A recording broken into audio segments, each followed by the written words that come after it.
मी सकाळी बोललो आहे नागपूरमध्ये संवाद करताना, पुण्यामध्ये पिंपरी चिंचवडमध्ये अजितदादांचं मागच्या 30-35 वर्षापासून त्यांचं मोठं काम आहे. त्यांचे कार्यकर्ते आहेत.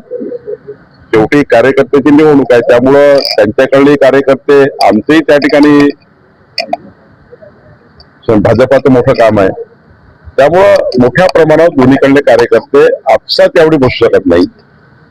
आपसात बसून जर आम्ही केलं तर जागाच उरत नाही. त्यांना कुठल्या द्याव्या, आमच्या कुठल्या घ्याव्या, आणि त्यामुळं आम्ही एकत्रित बसून निर्णय केला आहे की अजितदादांनी आपलं वेगळं राष्ट्रवादी लढावं, आम्ही भाजपा महायुती लढू.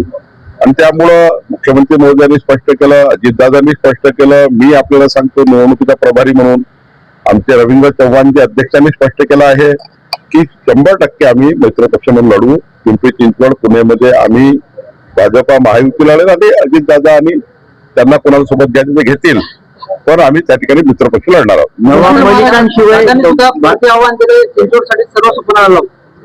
नाही, सर्वस्व कोणाला लावलंच पाहिजे. प्रत्येक जेव्हा निवडणूक लढतं तेव्हा आपलं सर्वस्वच लावतात. शेवटी दादांनी आपली पक्षाची लढत घालताना त्यांना निवडणुकीसाठी लढावं लागेल. आम्ही आपलं सर्वस्व लावू. शेवटी महायुती आणि दादा जरी आम्ही मित्रपक्ष म्हणून लढलो तर त्यांना जिंकायचं आहे, आम्हाला जिंकायचं आहे. त्यांचं म्हणणं आहे महापौर पिंपरी चिंचवडचा राष्ट्रवादीचा होईल, आमचं म्हणणं आहे भाजपा महायुतीचा होईल. त्यामुळं जेव्हा मित्रपक्ष म्हणून लढतो पण एक पाडलं जाणार आहे. अजितदादाचे कुठलेही कार्यकर्ते किंवा अजितदादा महायुती टीका टिप्पणी करणार नाही, महायुती अजितदादावर टीका टिप्पणी करणार नाही. कुठल्याही पद्धतीने मनभेद तयार होणार नाही. मतभेद होतील थोडे, पण मनभेद मात्र होणार नाही, याची काळजी आम्ही घेणार आहोत. नाही, आता ज्या ज्या ठिकाणी जसे जसे प्रस्ताव आहे, महायुतीचा निर्णय झाला आहे, महायुतीत लढण्याचा निर्णय आहे, पण ज्या ज्या ठिकाणी जसं जसं आमची महायुती बसेल त्या ठिकाणी निर्णय होतील. भाजपा शिवसेना मात्र एकत्रित महायुती लढणार आहे हे झालं आहे. आता राष्ट्रवादी कुठे कुठे जॉईन होणार ते आता नवीन कळेल. दादांनी पीएचडीच्या विद्यार्थ्यांच्या विरोधात वक्तव्य केलंय आणि सोशल मीडियावर सुद्धा असं होतंय की एकाच घरातले 4 लोकप्रतिनिधी आहेत, आमदार आहेत, खासदार आहेत, तर असं वक्तव्य करणं चुकीचं वाटत नाही, बेताल वक्तव्य असं वाटत नाही का? नाही, कुठल्या संदर्भाने केलंय बघावं लागतं. मला माहिती आहे तो विषय. संदर्भ काय होता की त्यांचं म्हणणं एवढंच होतं की धनदांडगे लोक आहेत किंवा पैसेवार लोक आहेत, शिक्षण शिकू शकतात, त्यांनी त्या फॅसिलिटीचा फायदा घेऊ नये, त्यांनी पीएचडीच्या फॅसिलिटीचा फायदा घेऊ नये, हा तात्पर्य होता. तुम्ही आता बोलण्याचा असं वेगळा अर्थ काढायला योग्य नाहीये, कारण मी तेव्हा होतो.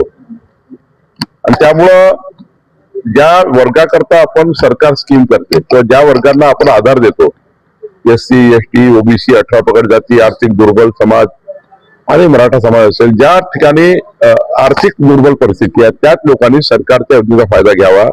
आमदार खासदार मंत्र्याच्या घरातले मुलं जर त्या ठिकाणी पीएचडीचा फायदा घेत असेल किंवा जे सक्षम आहे ते घेत असेल तर ते मात्र योग्य नाही असा संदर्भ असेल. नवाब मलिक यांचा तुम्ही विचार करत आहे की नवाब मलिकवरच भाजप अडून बसलेली आहे, नेमकं कारण काय? मी तुम्हाला सांगतोय की कार्यकर्ते त्यांच्याकडे असलेले, आमच्याकडे महायुतीचा स्कोप, त्यांच्याकडे असलेल्या कार्यकर्त्याची मोठी फडी, आमच्याकडे असलेल्या कार्यकर्त्यांची फडी. जेव्हा कमी जागेत आम्ही एकत्र बसून त्या ठिकाणी निवडणूक लढू शकत नाही. शेवटी कार्यकर्त्याला वाटतं खूप दिवसांनी निवडणूक झाली आहे, 9 वर्षांनी. 9 वर्षांनी निवडणूक झाल्यानंतर 2 ठिकाणी 2 टर्मची निवडणूक आहे. एक कार्यकर्ता म्हणतो मला लढायचं आहे, मला लढायचं आहे. भाजपाचेच कार्यकर्ते त्या ठिकाणी सांभाळत नाहीये की कोणाकोणाला तिकीट द्यायचे आहे, तर राष्ट्रवादीमध्ये कुठून त्यांचं सांभाळणार आहे. त्यामुळे त्यांना प्रत्येकाला लढायचं आहे.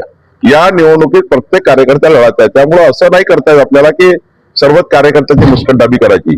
शेवटी निवडणुकीमध्ये जय पराजय होईल, पण कार्यकर्त्याची त्या ठिकाणी जेव्हा आपण निवडणूक असते तेव्हा कार्यकर्ता मजबूत करण्याकरता, कार्यकर्ता म्हणून नेता निर्माण करण्याची निवडणूक आहे.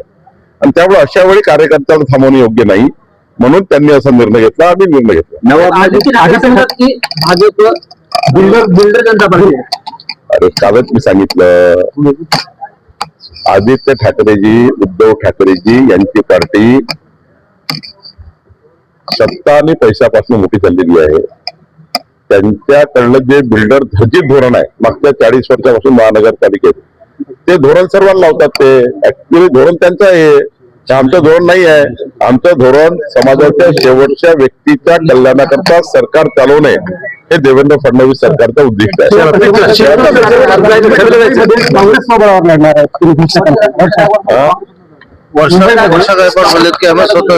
काँग्रेस पार्टी किंचित होत चालली आहे. त्यांना कोणी स्वीकारायला तयार नाही, म्हणून त्यांना एक प्रकारे त्यांच्या महाविकास आघाडीतून त्यांनी बाहेर काढलेलं आहे काँग्रेसला. म्हणून त्या वेगळ्या लढायची मानसिकता करताय. कारण उद्धवजी आणि राजसाहेब हे कधीही आता काँग्रेसच्या दावणीला जाण्याचा विचार करणार नाही, कारण राजसाहेब त्या ठिकाणी आहे. आणि त्यामुळे काँग्रेस किंचित होत चालले. एक काळात उद्धव ठाकरेंनी काँग्रेसचा त्या ठिकाणी जनता स्वीकारला होता. उद्धव ठाकरे वाटतं आता की काँग्रेसला स्वीकारलं म्हणून आमची पार्टी त्या ठिकाणी संपत चालली आहे. त्यांनी आता बोट घेतलेला आहे. नांदेडमध्ये आमचे कार्यकर्ते त्यांचे कार्यकर्ते बसून एकनाथजीने यादी दिली आहे, कोणाशी बोलावं. इकडे भाजपची यादी आहे. नांदेडमध्ये वाळूच्या हवामुळे 4 जणांचा मृत्यू झालाय. आज सुद्धा एका जणांचा हैवा गेलाय. अनेक हैवावर नंबर काय कारवाई काहीच होत नाही. महसूल विभागही याच्या मागे असल्याचं आरोप होते. लोकांचे मृत्यू होत. आज पुन्हा या ठिकाणी 2 पाया गेले आता. बरं, मी आजच दखल घेतो. मी जर नांदेडमध्ये आलो आहे तर मी जिल्हाधिकाऱ्याशी बोलून अवैध वाढवर कसा अंकुश त्या ठिकाणी ठेवता येईल, आम्ही तशा खूप चांगल्या पॉलिसी केल्या. पण त्यापेक्षाही जर आता अवैध प्रकारे सुरू झाला असेल किंवा असेल किंवा तुम्ही सांगता त्यात तथ्य असतं, शेवटी एखादा पत्रकार सांगतो तेव्हा त्यात तथ्य असतं. आणि म्हणून याची पूर्ण मी तपासणी करेन आणि योग्य कारवाई आजच करेन.